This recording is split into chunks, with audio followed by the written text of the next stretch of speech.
Good morning, students. I am Neeta Sharma from Leal Public School, Bikaner, your Hindi teacher. बेटा आज हम कक्षा 6ठी में हिंदी व्याकरण एवं रचना का पाठ 10 संज्ञा के विकार लिंग पढ़ेंगे। लिंग को इंग्लिश में कहते हैं जेंडर और विकार से मतलब होता है परिवर्तन, यानी संज्ञा के अंदर कोई विकारी परिवर्तन होने से क्या होता है लिंग। तो हम जानते हैं कि संज्ञा पद विकारी होते हैं, उनमें लिंग वचन और काल के आधार पर परिवर्तन होता है। देखिए हमने शब्द विचार का जब टॉपिक पढ़ा था तो हमने शब्द पढ़ा था विकारी और अविकारी शब्द। तो मैंने विकारी शब्दों में आपको बताया था कि जो शब्द लिंग वचन और काल के आधार पर चेंज होते हैं वो विकारी शब्द कहलाते हैं। तो हमारे संज्ञा को हमने क्या बताया था, विकारी शब्द बताया था। तो क्योंकि ये लिंग के आधार पर परिवर्तित होती है तो आज हम पढ़ेंगे लिंग, क्योंकि ये संज्ञा में विकार उत्पन्न करते हैं इनको, इसलिए इनको बोला है संज्ञा के विकारी तत्व लिंग। देखिए लिंग में कबूतर बैठा है, कबूतरी दाने चुग रही है। कबूतर का लिंग परिवर्तन क्या हो गया, कबूतरी। इसी तरीके से देखिए माँ खाना खिला रही है और पिताजी खा रहे हैं। माँ का लिंग परिवर्तन क्या हो गया, पिताजी। भाई बैठा है, बहन खेल रही है। भाई का लिंग परिवर्तन क्या हो गया, बहन। इस पेड़ का पत्ता बड़ा है तो पत्ता का क्या हो गई, पत्ती। इन वाक्यों में कबूतर, पिताजी, भाई और पत्ता बोध करा रहे हैं किसका, पुरुष जाति का। कबूतरी, माँ, बहन और पत्ती बोध करा रहे हैं स्त्री जाति के होने का। तो इस आधार पर लिंग की परिभाषा हम क्या बोलेंगे कि शब्द का वह रूप जिससे हमें पुरुष अथवा स्त्री जाति के होने का बोध होता है उसे हम लिंग कहते हैं। क्या बोलेंगे, शब्द का वह रूप जिससे हमें पुरुष अथवा स्त्री जाति के होने का पता लगता है या बोध होता है उसे हम लिंग कहते हैं। लिंग दो प्रकार के होते हैं, पुरुष लिंग यानी पुल्लिंग और स्त्रीलिंग। पुल्लिंग और स्त्रीलिंग कितने प्रकार के होते हैं, पुरुष और स्त्रीलिंग। तो देखिए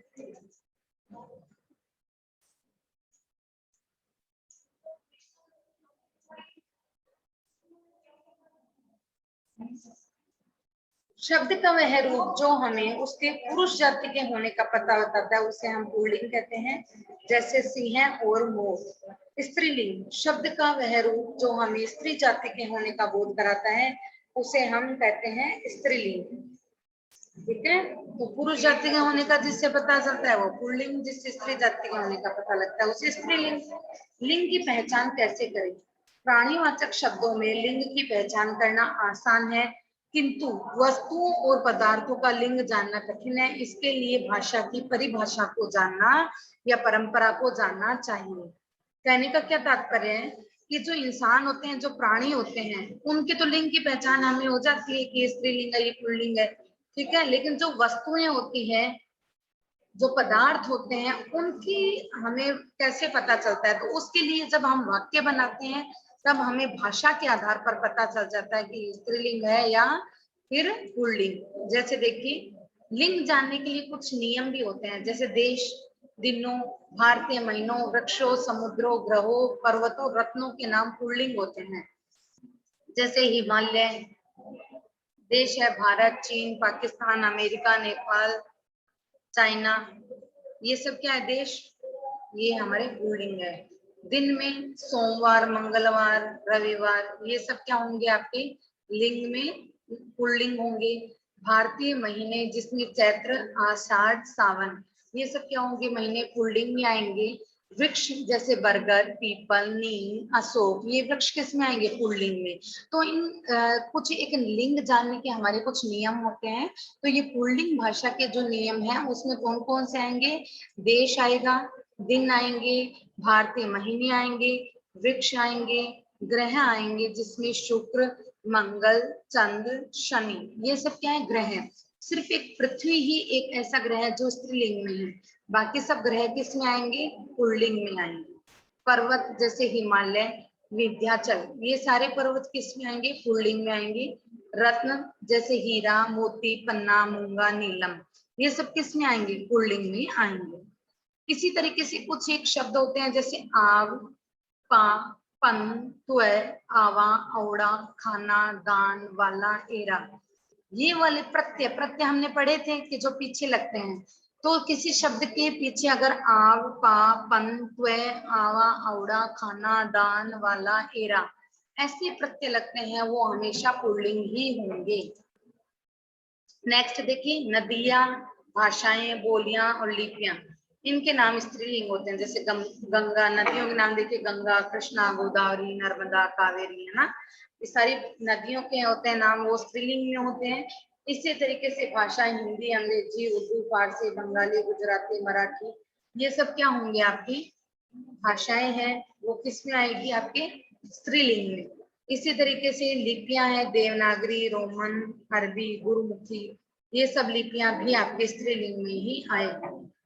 नेक्स्ट देखिए, ता, आवट, आहट, इयानी, इनी, आनी, आइन, इमा, इका, मती, बती, ये सब क्या है स्त्रीलिंग। जैसे महानता, तरावट, घबराहट, गुड़िया, मोरनी, माननी, पंडितानी, गुरुआइन, लालिमा, गायिका, श्रीमती, बलवती, ये सब किस में आएंगे स्त्रीलिंग में आएंगे। अब कुछ हम स्त्रीलिंग शब्द देखेंगे जिससे हमें आगे की क्लियर हो जाए नियम वगैरह। अकारांत पुल्लिंग शब्दों के पीछे आ लगा देने से वह स्त्रीलिंग हो जाता है। सबसे पहले तो देखिए, अकारांत का मतलब क्या होता है, ऐसे शब्द जिनका अंत है वो ऐसे होता है। अब देखिए पुल्लिंग में देखिए, छात्र अंत किससे हो रहा है, ऐसे। य में भी ए का स्वर आया है, बाल तो ल में भी ए का स्वर आ रहा है, शिष्य, य, शिष्य में य में भी ए का स्वर आ रहा है, यहाँ भी ए का स्वर आ रहा है और यहाँ भी ए का स्वर आ रहा है। ऐसे पुल्लिंग शब्द जो अ से जिनका अंत होता है उसके पीछे हम आ लगाकर क्या बना देंगे, स्त्रीलिंग शब्द बना देते हैं। देखिए छात्र, छात्र के पीछे आ की मात्रा लगा दो, छात्रा स्त्रीलिंग शब्द हो जाएगा। इसी तरीके से महोदय के पीछे आ लगा दे से महोदय स्त्रीलिंग शब्द हो जाएगा।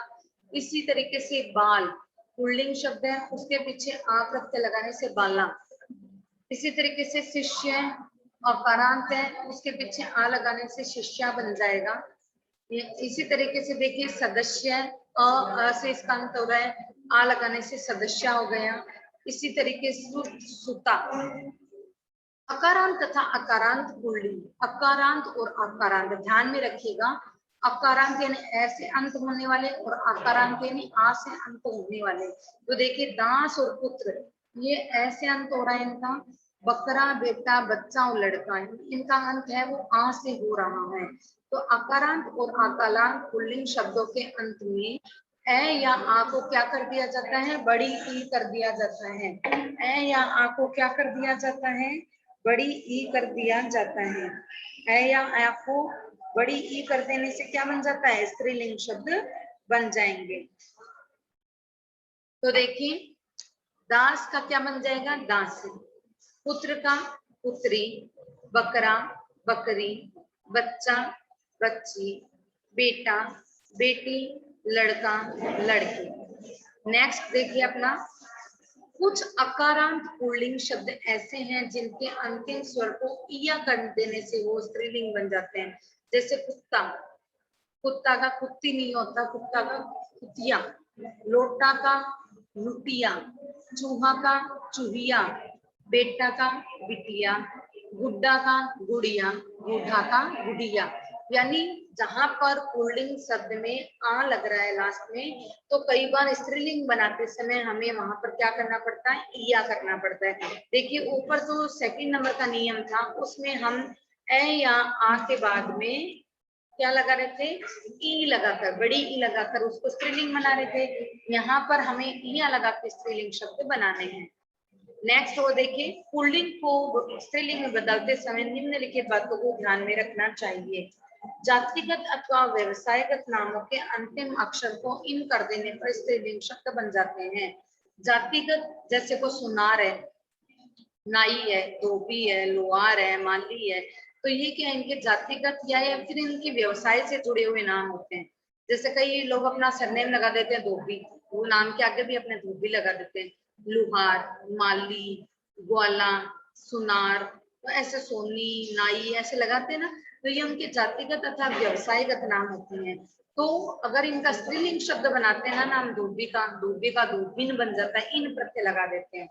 धोबी धोबिन, नाई नाइन, इन प्रत्यय लग रहा है। देखो लुहार लुहारिन, इन प्रत्यय लग रहा है।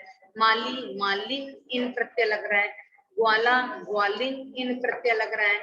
इसी तरीके से देखिए सुनार सुनारिन, इन प्रत्यय लग रहा है।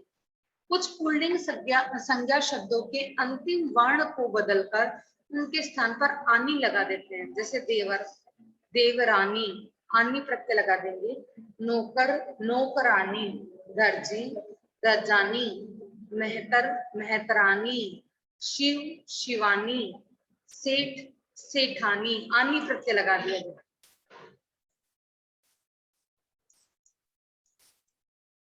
कुछ पुल्लिंग संज्ञा शब्द ऐसे हैं जिनके अंत में नी लगा देने से वे स्त्रीलिंग बन जाते हैं।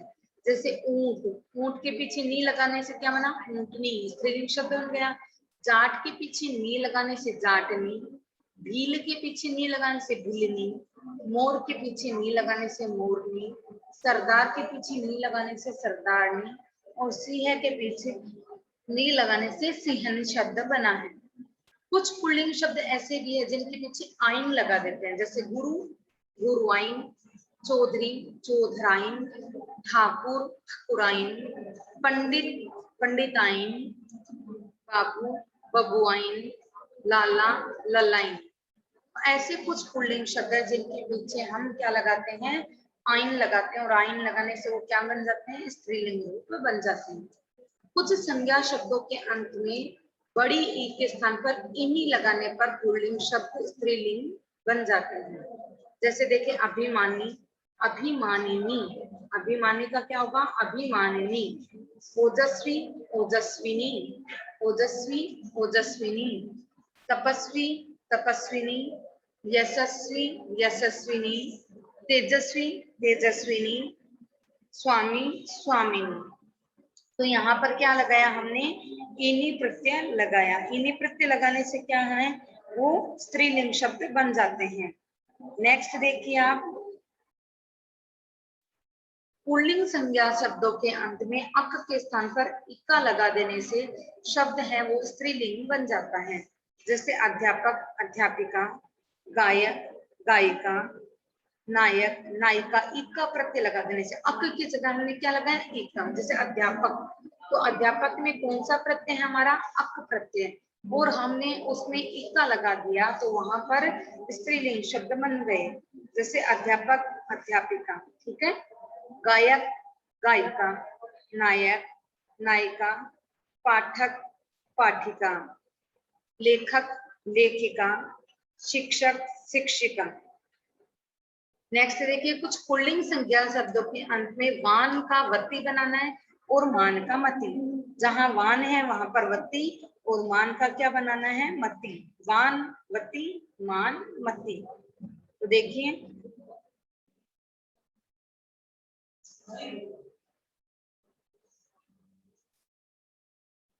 श्रीमान का क्या बनेगा? श्रीमती, श्रीमान श्रीमती, भगवान भगवती, बलवान बलवती, दयावान दयावती। यानी वान की जगह वती और मान की जगह मती। देखिए मान, श्रीमान में मान था, मान की जगह हमने मती कर दिया। भगवान वान में हमने वती कर दिया। इसी तरीके से बलवान में हमने बलवती कर दिया, दयावान में हमने दयावती कर दिया। तो इस तरीके से हमारे लिंग परिवर्तन होते हैं। नेक्स्ट देखिए आप, कुछ ऐसे पुल्लिंग शब्द होते हैं जिनके स्त्रीलिंग रूप विशिष्ट होते हैं। उनमें कोई प्रत्यय लगाने से कोई शब्द नहीं बनता, सीधा शब्द ही चेंज होता है। तो ऐसे कुछ शब्द हमारे समक्ष प्रस्तुत हैं। कवि, कवि का क्या है? शब्द पूरा ही चेंज है। कवित्री, उसमें कोई भी ऐसा नहीं कि उसमें प्रत्यय लगा दी और शब्द चेंज हो गए, उसमें पूरा शब्द ही चेंज है। तो यहाँ पे देखिए, कवि कवित्री, पुरुष स्त्री, राजा रानी, ससुर सास, मर्द औरत, पति पत्नी। तो ऐसे कुछ शब्द ये हैं जिनके पूरे परिवर्तन होता है। जैसे विद्वान का क्या हो गया? विदुषी, विद्वान का विदुषी, विधुर विधवा, विधुर विधुआ। इसी तरीके से देखिए बैल, बैल का गाय, पिता माता, सम्राट सम्राज्ञी, वर वधु, वर का क्या होगा वधु। इसी तरीके से देखिए संज्ञा शब्दों के अंतिम ता को त्री में बदल देने से स्त्रीलिंग बनते हैं, जैसे अभिनेता अभिनेत्री, कर्ता कर्त्री, वक्ता वक्त्री, विधाता विधात्री। नेक्स्ट देखिए कुछ शब्दों का प्रयोग सदैव पुल्लिंग में और कुछ का सदैव स्त्रीलिंग में होता है।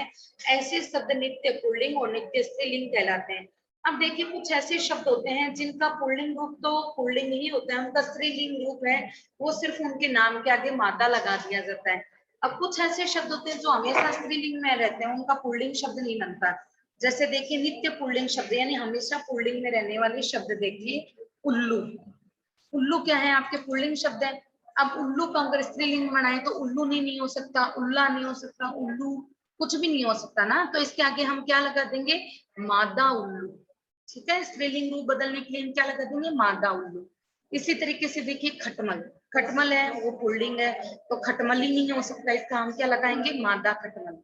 अगर आपके एग्जाम में पूछ लिया जाए कि पुल्लिंग नित्य पुल्लिंग शब्द बताइए और नित्य स्त्रीलिंग शब्द बताइए, तो आपको ये चीज जरूर से ध्यान में रखनी है कि नित्य पुल्लिंग शब्द कैसे हैं, कौन कौन से हैं। जैसे उल्लू, खटमल, चीता, तेंदुआ, तिलचट्टा, खरगोश, कछुआ, गरुड़, गैंडा, बाज, पशु, जीव, बिच्छू, मच्छर, पक्षी, ये पुल्लिंग शब्द हैं। इनके आप आगे मादा लगा दो। अगर आपको स्त्रीलिंग बनाना है ना इनका, तो मादा उल्लू, मादा खटमल, मादा चीता, मादा तेंदुआ, मादा तिलचट्टा। इसी तरीके से देखिए स्त्रीलिंग शब्द भी है कुछ हमारे सामने जो हमेशा स्त्रीलिंग भी होते हैं, और अगर उनका पुल्लिंग बनाना होता है तो उनके आगे नर लगाना पड़ता है।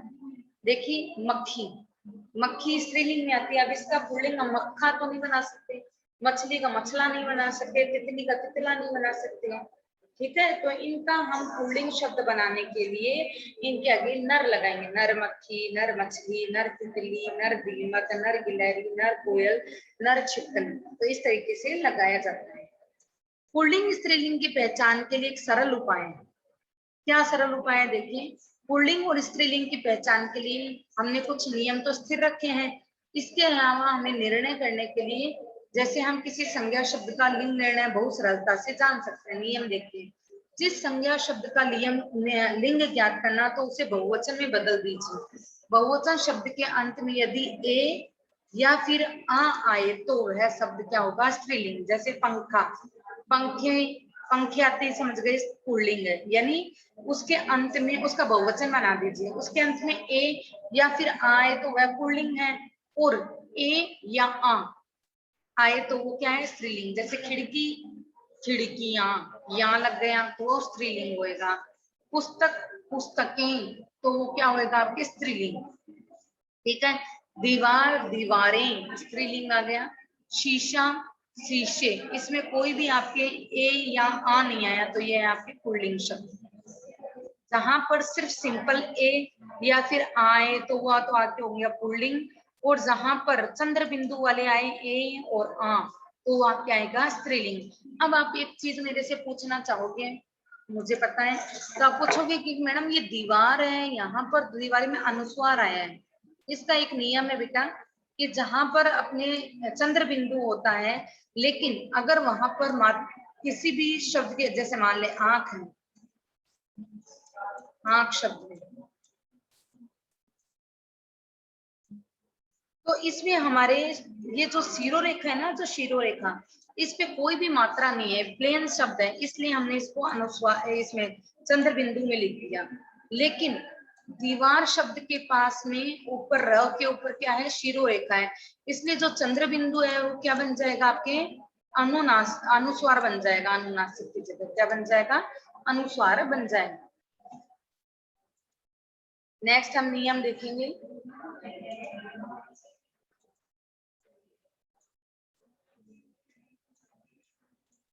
स्त्री जाति का बोध कराने वाले शब्द स्त्रीलिंग और पुल्लिंग जाति का बोध कराने वाले शब्द क्या होते हैं पुल्लिंग कहलाते हैं।